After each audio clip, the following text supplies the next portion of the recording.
So hello students, welcome back once again to Prakashan classes. Business studies का first class हम लोगों ने upload कर रखा है अपने चैनल पे। प्लेलिस्ट सेक्शन में चेक कर लेना, फर्स्ट क्लास अपलोड हो चुका था जिसमें हम लोगों ने बिजनेस स्टडीज का first chapter that is nature and purpose of business के बारे में थोड़ा बहुत डिस्कस किया था। हमने देखा था कि ह्यूमन एक्टिविटीज को हम लोग दो तरह से सेग्रीगेट कर सकते हैं।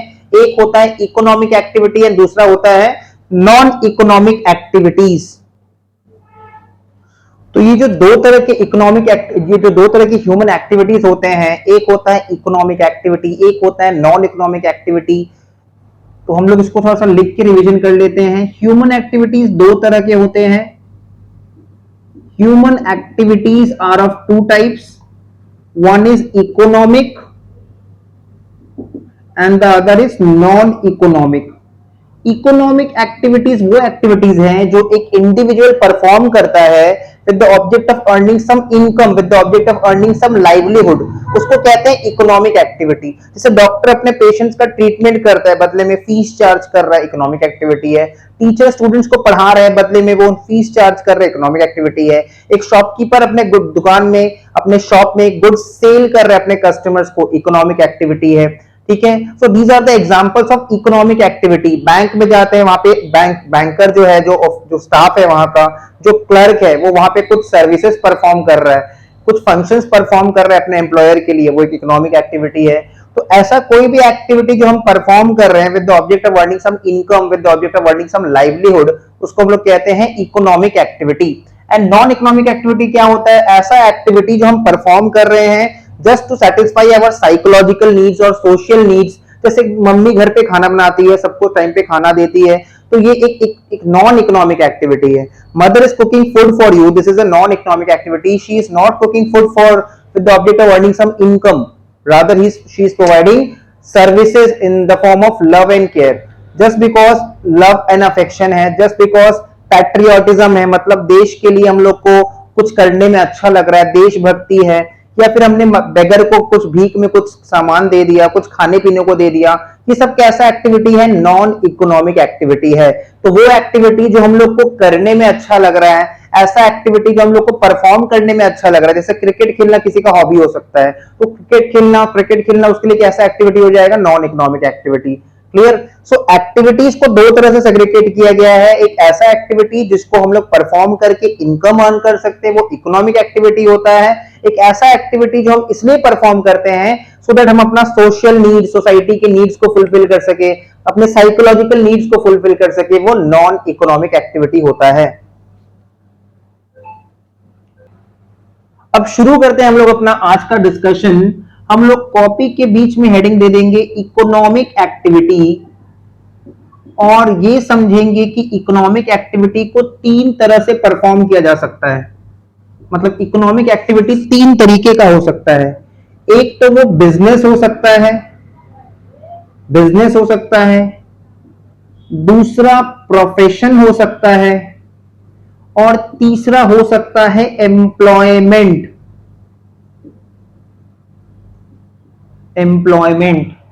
तो एक हो सकता है बिजनेस, दूसरा हो सकता है प्रोफेशन, और तीसरा हो सकता है एम्प्लॉयमेंट। बिजनेस स्टडीज का डिटेल नोट्स डिस्क्रिप्शन में मिल जाएगा, ठीक है? उसमें पूरा सारा चैप्टर्स का नोट्स बना के दिया हुआ है अच्छे से। यहाँ पे हम तुमको टॉपिक्स को एक्सप्लेन करेंगे, तुम इसको अपने बुक से भी पढ़ सकते हो या फिर मेरे दिए हुए नोट्स को भी फॉलो कर सकते हो, ठीक है? सो इकोनॉमिक एक्टिविटी तीन तरह का होता है। एक होता है बिजनेस, एक होता है प्रोफेशन, एक होता है एम्प्लॉयमेंट। सबसे पहला बात करते हैं बिजनेस का, फिर बात करेंगे हम लोग प्रोफेशन के बारे में, फिर हम लोग बात करेंगे एम्प्लॉयमेंट क्या होता है। तो सबसे पहला बात, बिजनेस एक इकोनॉमिक एक्टिविटी है, ठीक है? सबसे पहला बुलेट देके लिखेंगे, बिजनेस पॉइंट्स हम लोग याद रखेंगे। बिजनेस कैसा एक्टिविटी है? बिजनेस एक इकोनॉमिक एक्टिविटी है। मतलब कोई भी बिजनेस में जो फंक्शंस परफॉर्म हम लोग कर रहे हैं, क्यों परफॉर्म कर रहे हैं? With the object of earning some income. Shopkeeper अपना बिजनेस में गुड्स बेच रहा है, क्यों बेच रहा है? ताकि उसको बेच के कुछ पैसा कमा सके। तो बिजनेस एक इकोनॉमिक एक्टिविटी है। दूसरा चीज, business is concerned with procurement and production,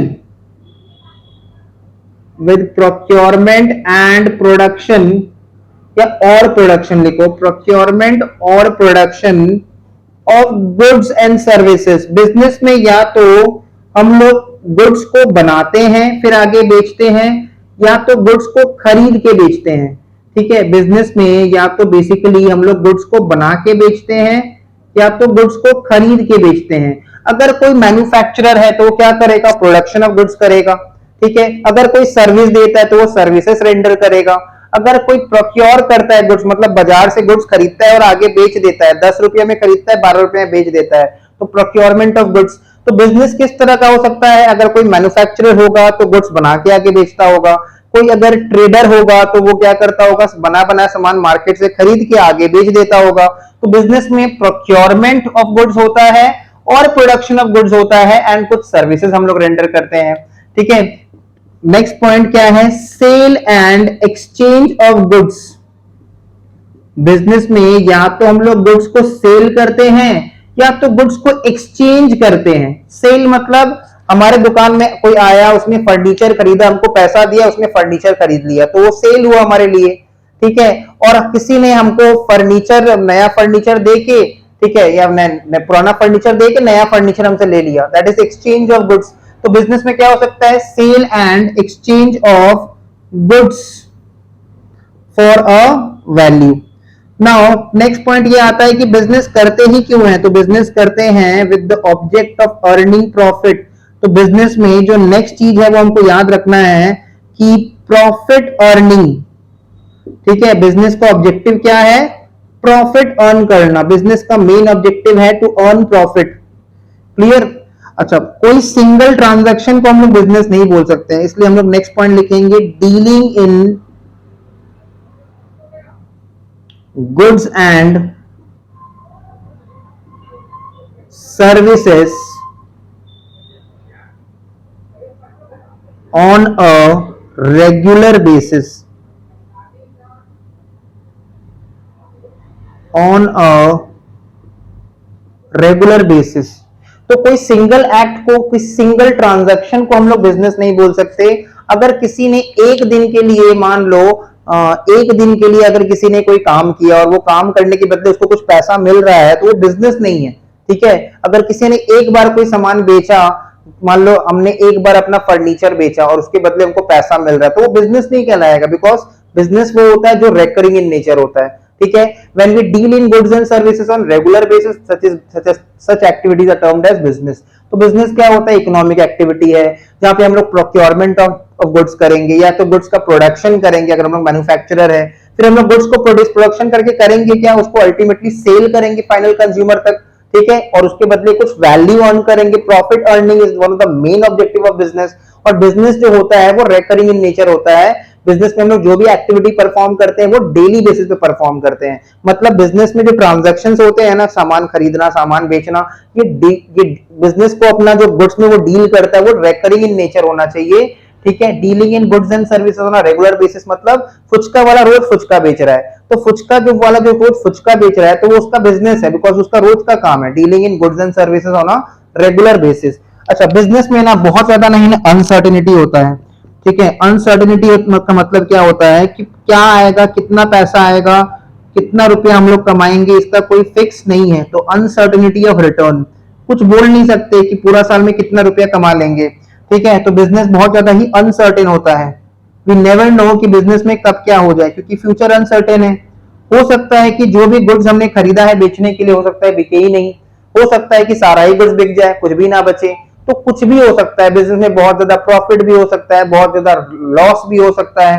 ठीक है, फ्यूचर अनसर्टेन है, तो हम लोग अकॉर्डिंगली कुछ भी पहले से प्रेडिक्ट नहीं कर सकते। ठीक है, we can make an estimate but we cannot predict things in business just because future is uncertain, so uncertainty of return। next होता है, बिजनेस में रिस्क एलिमेंट बहुत ज्यादा होता है। ठीक है, तो element of risk, next point हो जाएगा हमारा element of risk. Element of risk, तो ये पॉइंट्स आप लोग को याद रखना है और आंसर्स हम लोग को फ्रेम करना है। एलिमेंट ऑफ रिस्क, तो बिजनेस का ये कुछ फीचर्स है। बिजनेस क्या है, सबसे पहला बात एक इकोनॉमिक एक्टिविटी है जहां पे हम लोग प्रोक्योरमेंट या फिर production of goods and services करते हैं। प्रोक्योरमेंट ऑफ गुड्स का मतलब बाजार से सामान खरीदना। ठीक है, प्रोडक्शन ऑफ गुड्स का मतलब रॉ मटेरियल खरीद के गुड्स को बनाना, मैन्युफैक्चरिंग करना, प्रोडक्शन करना। Sale and exchange of goods for value मतलब जो भी गुड्स हमने बनाया है या फिर जो भी गुड्स हमने खरीदा है उसको आगे कस्टमर्स तक बेचना for a value. Profit earn करना बिजनेस का मेन ऑब्जेक्टिव होता है। कोई भी सिंगल एक्ट को हम लोग बिजनेस नहीं कर सकते। बिजनेस का मतलब ही होता है कि वो काम हम लोग डेली बेसिस पे कर रहे हैं, रेकरिंग बेसिस पे कर रहे हैं, रेगुलर बेसिस पे कर रहे हैं। So dealing in goods and services on a regular basis. Business में ना कुछ कह नहीं सकते कब क्या होगा, बहुत ज्यादा प्रॉफिट भी हो सकता है, बहुत ज्यादा नुकसान भी हो सकता है, कुछ भी फिक्स नहीं है। हम लोग को पता नहीं फ्यूचर में कब क्या होने वाला है। ठीक है, जैसे कोरोना आ गया था, कोविड में बहुत सारा बिजनेस को लॉस हुआ था, नुकसान हुआ था, बिकॉज किसी को पता नहीं था कि कोविड आने वाला है। ठीक है, अकॉर्डिंगली बिजनेस में कुछ भी कभी भी हो सकता है, तो इसमें रिस्क बहुत ज्यादा होता है और फ्यूचर हाईली अनसर्टेन होता है, इसलिए हम लोग प्रेडिक्शन कुछ भी नहीं कर सकते। ठीक है, हम लोग एस्टिमेट पहले कर सकते हैं, प्रेडिक्शन नहीं कर सकते। आते हैं प्रोफेशन में। प्रोफेशन क्या होता है? प्रोफेशन का मतलब होता है कि हम लोग स्पेशलाइज सर्विसेज देंगे। ठीक है, imparting IMPARTING, imparting specialized services, specialized services. तो प्रोफेशन में हम लोग क्या करते हैं ना, सर्विसेज देते हैं, स्पेशलाइज्ड सर्विसेज देते हैं। जैसे देखो, हम लोग जैसे कोई डॉक्टर के पास जाएंगे तो डॉक्टर क्या करेगा, हमारा ट्रीटमेंट करेगा। अब डॉक्टर का जो काम है ना, वो डॉक्टर को छोड़ के कोई और नहीं कर सकता। तो स्पेशलाइज सर्विसेज देते हैं हम लोग प्रोफेशन में। अपने कस्टमर्स को हम लोग क्या करते हैं, जो हमसे सर्विसेज लेने आ रहे हैं उनको हम लोग स्पेशलाइज सर्विसेज देते हैं। ठीक है, उसके बाद प्रोफेशन में जो लोग इन्वॉल्व रहते हैं ना, उनके पास हाई डिग्री ऑफ नॉलेज रहता है। High degree of knowledge, high degree of knowledge रहता है। ठीक है, अच्छा, प्रोफेशन में जो लोग इन्वॉल्व रहते हैं उनके पास हाई डिग्री ऑफ नॉलेज रहता है। नेक्स्ट क्या चीज हमको याद रखना है कि जो लोग प्रोफेशन में एंगेज रहते हैं वो अपने कस्टमर्स के साथ बहुत ही वेल बिहेव रहते हैं, उनको बहुत ही ज्यादा कोड ऑफ कंडक्ट फॉलो करना पड़ता है। Now what is this code of conduct? Code of conduct होता क्या है? एक प्रोफेशन में जो पर्सन इन्वॉल्व रहेगा, जैसे एक डॉक्टर है, तो उसको हर जगह एक proper code of conduct maintain करना होता है, एक प्रॉपर तरह से उसको अपने आप को प्रेजेंट करना होता है। वो डॉक्टर कहीं पे भी कैसे भी जाके नहीं जा सकता, उसको प्रॉपर वेल ड्रेस्ड होना चाहिए, प्रॉपर फॉर्मल्स में होना चाहिए, उसको बातचीत करने का तरीका पता होना चाहिए। ठीक है, he should be quite well behaved, उसको पता होना चाहिए कि ड्रेसिंग सेंस क्या होना चाहिए, हाउ टू ट्रीट पीपल, कैसे लोगों से बातचीत करना है, कैसे लोगों से कोई अपना बात रखना है। This is called proper code of conduct. ठीक है, तो high degree of code of conduct maintain करना पड़ता है। उसके बाद जो प्रोफेशन में होते हैं ना, मेंबर्स ऑफ प्रोफेशनल बॉडी होते हैं। मेंबर्स ऑफ प्रोफेशनल बॉडी, जो लोग प्रोफेशन में इन्वॉल्व रहते हैं, they are members of a professional body. जैसे डॉक्टर्स, डॉक्टर्स किसके मेंबर्स होते हैं? लिख लेना, doctors are members of Indian medical association, IMA। Doctors जो होते हैं वो मेंबर्स होते हैं किसके? Indian medical association, IMA। जितने भी चार्टर्ड अकाउंटेंट्स होते हैं, चार्टर्ड अकाउंटेंट्स किसके मेंबर्स होंगे? ICAI। डॉक्टर्स का लिख दे रहे हैं यहाँ पे। डॉक्टर्स के लिए याद रखना, डॉक्टर्स किसके मेंबर्स होते हैं? IMA, Indian medical association. उसके बाद जितने भी लॉयर्स होते हैं, एडवोकेट्स होते हैं, उनको भी मेंबरशिप लेना पड़ता है। लॉयर्स हो गया या फिर एडवोकेट हो गया, उनको भी मेंबरशिप लेना पड़ता है। किसका? Bar council of India, BCI, bar council of India, bar council of India. उसके बाद जितने भी चार्टर्ड अकाउंटेंट्स होते हैं, chartered accountants, CAs, chartered accountants भी प्रोफेशनल्स होते हैं, इनको भी मेंबरशिप लेना पड़ता है। किससे? ICAI से, institute of chartered accountants of India. तो हर प्रोफेशनल क्या होता है ना, मेंबर होता है प्रोफेशनल बॉडी का। अगर वो मेंबर नहीं रहेगा ना किसी प्रोफेशनल बॉडी का, तो अपना सर्विसेज नहीं दे पाएगा, वो प्रोफेशनल एक्टिविटीज परफॉर्म नहीं कर पाएगा, वो अपना क्लाइंट को सर्विसेज नहीं दे सकता, अलाउड नहीं है। ठीक है, जितने भी डॉक्टर्स हैं वो लोग किसके मेंबर्स होते हैं? Indian medical association.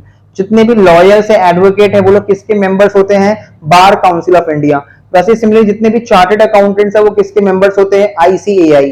तो जब तक इनका मेंबरशिप वैलिड है, जब तक इनका मेंबरशिप रहता है, तब तक ये अपना सर्विसेज दे सकते हैं दूसरे को। नेक्स्ट, उसके बाद हमको याद रखना है कि प्रोफेशनल्स जो अपना सर्विसेज देते हैं, ठीक है, persons engaged in profession, persons engaged in profession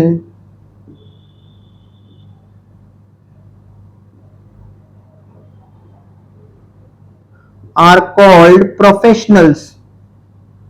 तो जो लोग प्रोफेशन में एंगेज रहते हैं उनको हम लोग क्या कहते हैं? प्रोफेशनल्स कहते हैं। ठीक है,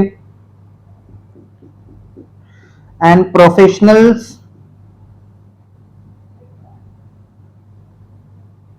प्रोवाइड प्रोफेशनल सर्विसेज। जो प्रोफेशनल्स होते हैं वो प्रोफेशनल सर्विसेज प्रोवाइड करते हैं। प्रोफेशंस में जो इन्वॉल्व रहते हैं उनको हम लोग क्या कहते हैं? Professionals. And professionals provide professional services. Professionals provide professional services to their clients.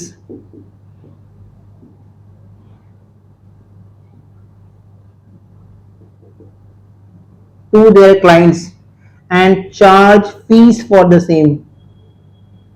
And charge fees for the same. तो प्रोफेशन के रिगार्डिंग में हमको क्या क्या बातें याद रखनी है कि प्रोफेशनल्स जो हैं वो प्रोफेशनल सर्विसेज देते हैं अपने क्लाइंट को, और उसके बदले में वो लोग क्या चार्ज करते हैं? फीस चार्ज करते हैं। तो सबसे पहला बात, इम्पार्ट करते हैं specialize services. They provide specialize services to their clients. और इनको हाई डिग्री ऑफ नॉलेज भी मेंटेन करना पड़ता है, बहुत ज्यादा नॉलेजेबल होते हैं ये लोग। ठीक है, प्रोफेशनल्स को पास नॉलेज बहुत ज्यादा होता है, कोई स्पेशलाइज एग्जाम इनको पास करना पड़ता है, कोई स्पेशलाइज डिग्री होना चाहिए इनके पास, code of conduct, high degree of code of conduct maintain करना पड़ता है इनको। फिर होता है मेंबर्स ऑफ प्रोफेशनल बॉडी। जो प्रोफेशन में इन्वॉल्व रहते हैं ना, they are always a member of a professional body. Persons engage in profession are called professionals. जो लोग प्रोफेशन में एंगेज होते हैं उनको हम लोग क्या कहते हैं? प्रोफेशनल्स। और professionals they provide professional services to their clients, और उसके बदले में उन लोग फीस चार्ज करते हैं। तो पर्सन जो एंगेज होते हैं प्रोफेशन में उसको प्रोफेशनल कहते हैं। और प्रोफेशनल्स क्या करते हैं? अपने क्लाइंट को सर्विसेज देते हैं, और सर्विस देने के बदले उससे फीस चार्ज करते हैं। तो दिस वाज अबाउट प्रोफेशन। आते हैं एम्प्लॉयमेंट में।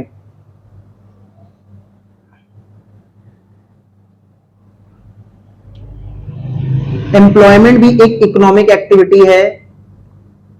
इट रेफर्स, ऐसे लिख लेंगे, it refers to occupation, it refers to occupation. Employment एक ऐसा ऑक्यूपेशन है where people work for others, where people work for others, दूसरों के लिए काम करते हैं, and get remuneration,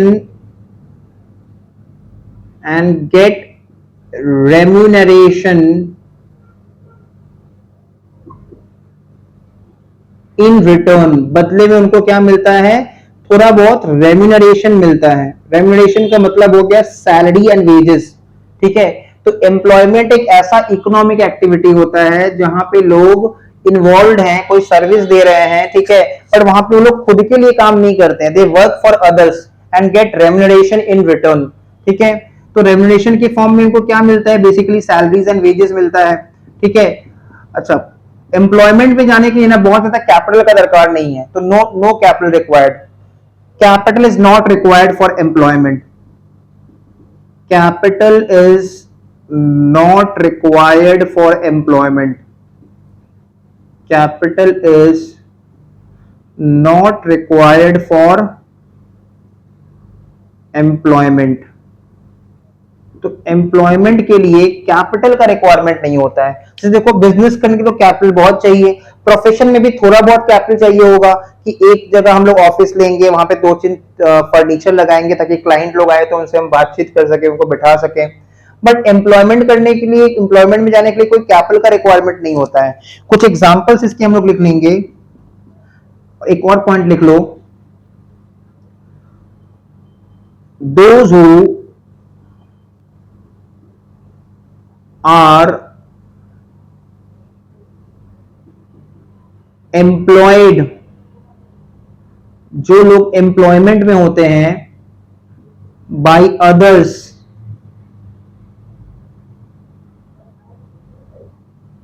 are called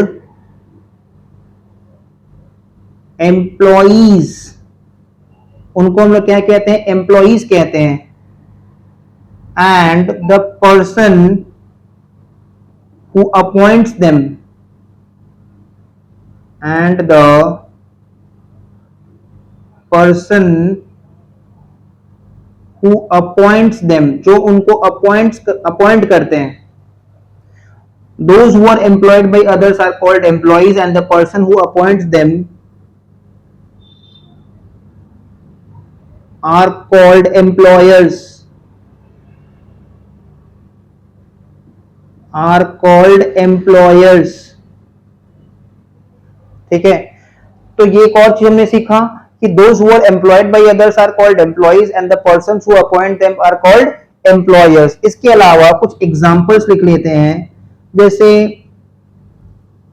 bank में जो स्टाफ काम कर रहा है, ठीक है, बैंक में जो लोग बैंक में काम करते हैं, जो लोग किसी ऑफिस में काम करते हैं, जो लोग फैक्ट्री में काम करते हैं, वो लोग सब क्या होते हैं, एम्प्लॉय होते हैं। तो कुछ एग्जांपल्स लिख लेते हैं।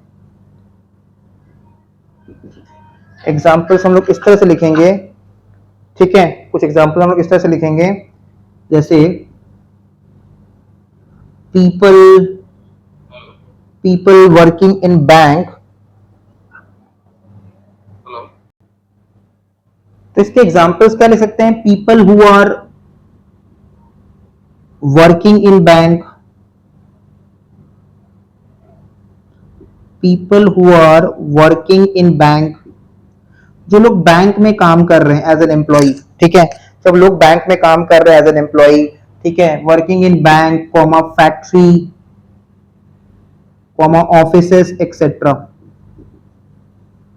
तो ये हमने देखा कि इकोनॉमिक एक्टिविटी तीन तरह का जो होता है, तो उसका क्या क्या पार्ट होता है, क्या क्या चीज होता है इसमें, ठीक है। होपफुली वीडियो यहां तक समझ में आ गया होगा। वीडियो समझ में आएगा तो वीडियो को लाइक कर देना, चैनल को सब्सक्राइब कर दो, press the bell icon, share करो वीडियो के साथ, और मिलते हैं नेक्स्ट वीडियो में।